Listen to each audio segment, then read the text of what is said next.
Hey everyone, iRoss here. It's been a long time coming, but I decided now is the time. So, welcome to my review of Kingdom Come Deliverance 2. Now, KCD 2, which I'm going to call it a lot in this video, is described as an action role-playing game and was developed by Czech Republic's Warhorse Studios, the sequel to 2018's Kingdom Come Deliverance.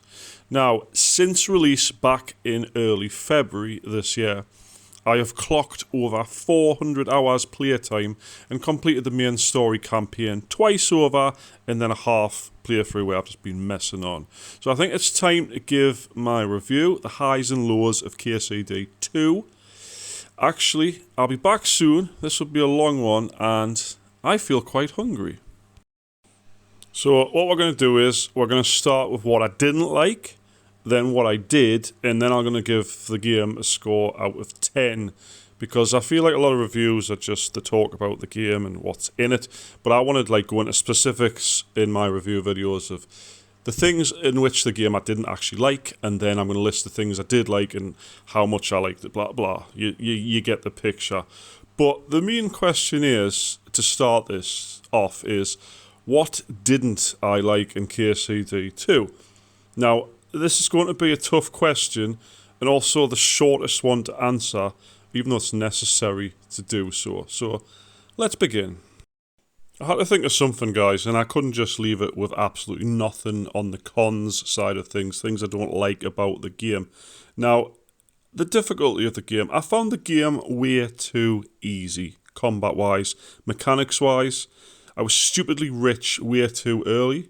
My gear was end game when I was still early game. It could have been my veteran status from the first game. You know, I outplayed Kingdom Come Deliverance 1 quite a lot. Or maybe I'm just different, I don't know. But I found most of the game to be a breeze, a walk in the park. I'd have liked to have been challenged a little more. Maybe when hardcore mode comes eventually, maybe that'll be the challenge I'm looking for. But I did find myself ridiculously overpowered at all times during all three of my playthroughs. Now that we've got that out of the way, let's move on to what I did like. In fact, what I loved. There's a real good reason I've nearly played through the game 3 whole times at this point. Now let's pretend for a second that you haven't played through the first game, Kingdom Come Deliverance 1. You've got no clue who Henry of Skalitz is or why he's following this spoilt brat around looking for a sword that his father made. The story of KCD 2 will suck you in from the get-go. You'll be dreaming of what happens next and consider skipping basic human needs to find out. I literally played it non-stop from the moment it came out. Obviously, I did sleep and eat and do other things. Obviously, that was a joke. But all I played was this. I dropped every other game I was playing to progress the story. My first playthrough, I focused mainly story, and I loved every second of it, especially when it came to the second playthrough and I got to make different choices in the game. I'm not the only person to mention this, and I doubt I'll be the last person to mention this, but the voice acting is very genuine, well directed, and every single word in KCD 2 is a voice actor. It's all convincing and compelling and exciting to listen to. Very few instances in my first playthrough, at least, did I actually skip any dialogue whatsoever with any NPC in the entire world. I was listening to everything. I like how they've got certain people for certain roles. They've also used sort of facial implementation, whatever the word is, where like the characters look like the voice actors. It's all been perfectly done, and it's going to leave you just literally talking to people to talk to them, to find out what they say, find out what your responses can be, and even on multiple playthroughs to find out what different reactions can be to the dialogue. So the dialogue for me is really top notch in KCD 2. Now guys, let's talk about the realism in the game. Obviously, it's not real. It is a computer game. It's meant to be sort of as close as possible. But from people reacting to your smell, your clothes, your appearance, to even if you're not wearing any pants or not, you know what I mean? The realism hits hard here. Swords bounce off armour and shields, Arrows drop with distance. Henry can't even swim, so you can't go into deep water.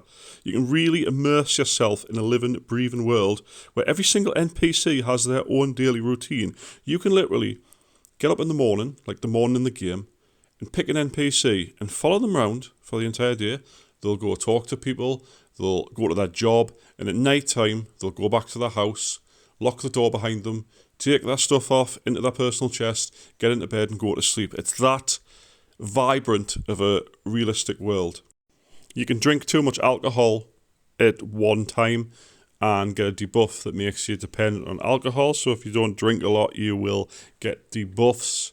Just so many things, little finer details in the game that make the realism really top-notch and really enjoyable to experience throughout your playthroughs.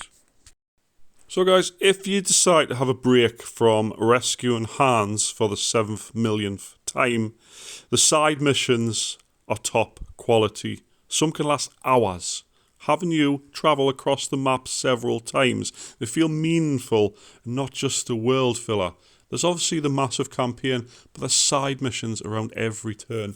And some side missions lead to other side missions. For example, there's a knight you can help reclaim his family's heirloom or something like that.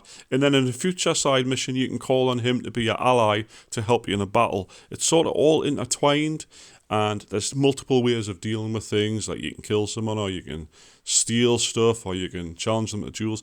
Just very variant in side missions, and a lot of them are actually sometimes more interesting than following the campaign. So if you do need a break, or even if you've completed the game and you want to continue playing after the main story's completed, there's lots of side missions to sink your teeth into and get lost in this massive world.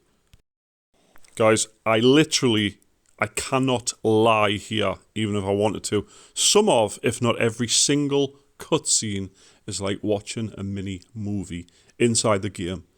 They tie in nicely with dialogues to the point where you feel as though you're literally playing the movie. Some of my favourite parts of this entire campaign have been the cutscenes in the game themselves. Some of them are absolutely brilliant, which does tie into my next point and my final point in this video, but you'll find that out in a second. But some of them, they're just absolutely amazing. From the very first one at the start of the game to ones in the middle to the very end one, they're just so well done. You'll be absolutely lost in them like I was. Now guys, if you're not familiar with Kingdom Come Deliverance 1, the soundtrack was made by a man named Jan Valter, and he created a complete masterpiece for both games.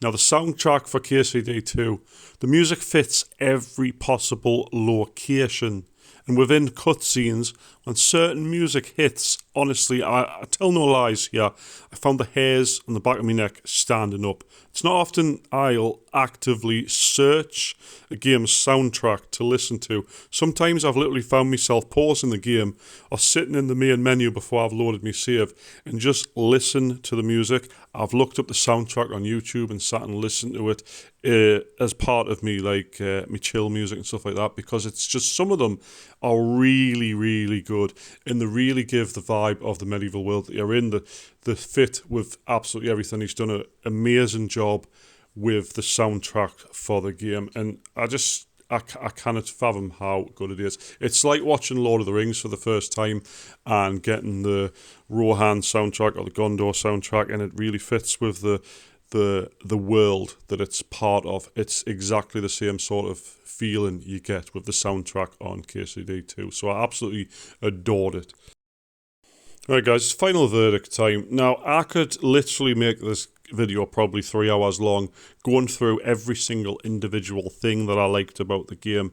There's so much, but I wanted to hit on the main points to not have you sitting here for literal hours listening to us drone on. But Kingdom Come Deliverance 2 is up there with one of the best games I've ever played, and I don't say that lightly. It's up there with The Witcher 3, Diablo 2, lots of these great games that I have very fond memories of playing. And this is by no means any different to that. I've got a lot of fond memories of the campaign. I've got quotes that I keep using like I did at the start of the video, and that I feel will stick with us for years to come. Now, I have nothing but massive respect and awe to everyone involved in this game, and I have no doubt in my mind whatsoever giving KCD 2 a solid 10 out of 10. I would give it a 20 out of 10 if I could, but obviously 10 being the maximum. Like most reviews for this game, that is what I'm going with. Anyway, guys, thanks so much for watching. Please consider subscribing down below. And if you've not played KCD 2 yet, what are you waiting for? Really, what are you waiting for? Be sure to put it high on your to-do list. You will not regret it. Push through the start of the game if you haven't played the first one. Get past the skill wall of Henry being a weakling, and once you get really into it, it's going to be amazing. It'll shock you how good it is. Anyway, guys, thanks so much for watching. Hopefully I'll see you in the next review video very soon. Bye bye for now.